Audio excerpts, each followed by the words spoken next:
Nós vamos entrar em um lado um pouco mais jurídico. Nós vamos entender que a redação de correspondência oficial, ela tem um caráter documental e ela também terá um caráter jurídico, como nós temos aqui no quadro, ó. Redação oficial tem caráter documental e jurídico.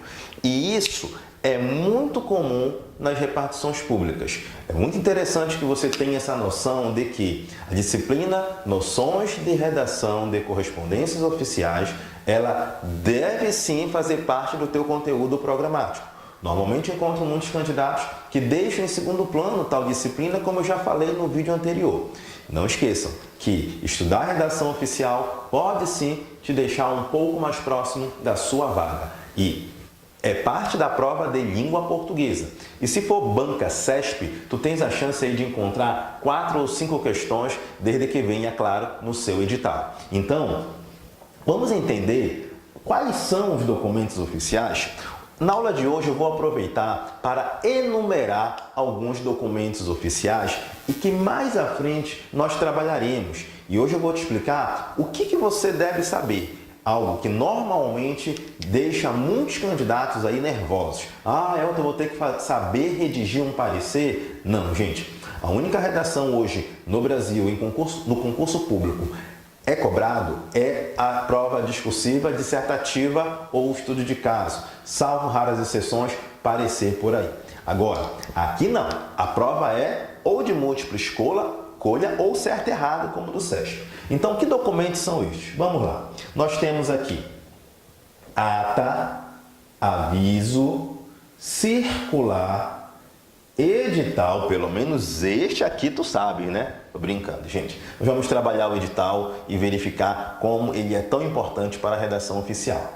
Ofício, tá? Nós vamos trabalhar o padrão ofício, tá? Existe uma aula específica de redação oficial que eu vou chamar de padrão ofício. Aí eu terei que te mostrar, na verdade, um documento, tá? E ensinar o padrão ofício, onde é o timbre, onde é a data, qual o lugar para colocar o vocativo, qual o lugar para colocar algumas vezes uma espécie de resumo, tá? Qual é o espaçamento, tudo isso eu vou trabalhar contigo em uma aula que eu chamarei de padrão ofício.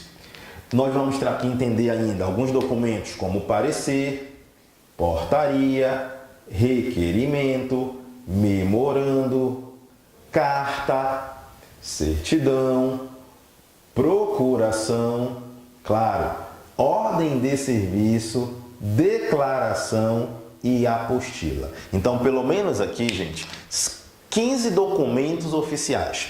Calma, alguns documentos aqui são estranhos, né? Como, por exemplo, a ordem de serviço. Você lembra daquela OS usada normalmente aí na redação empresarial, vamos dizer assim. Não é esta a redação não, tá? Aqui a ordem de serviço é um documento que tem caráter aqui bem fundamentado na aula de correspondência oficial. Nós temos aqui, por exemplo, aviso. Não é aquele aviso que colocam não aí nas escolas. Aquilo ali é um informativo, aquilo ali é outra história. Aviso é um documento utilizado normalmente em esfera federal, tá? Usado ali no Planalto Central. E eu vou te dizer qual é a função do aviso em uma aula específica também. Agora, o que você deve saber destes documentos oficiais? 2 situações para concursos públicos. Lembrando, você precisa conhecer o conceito, certo, destes documentos, e você precisa conhecer um pouquinho também da estrutura destes documentos, que eu irei dar toda a base da estrutura para você na aula de padrão ofício. Então, o que eu gostaria de deixar bem claro, vamos revisar aqui rapidinho, o que é uma correspondência oficial. Qual é a situação nos meus concursos públicos? A redação oficial, ela tem caráter o quê? Documental e jurídico. Quais são estes documentos oficiais que mais caem em concursos públicos? Aqui, gente, os 15, tá? Estes aqui, fatalmente, você encontrará em provas pelo Brasil afora. Tudo certo? No próximo vídeo, vamos trabalhar os princípios da redação oficial.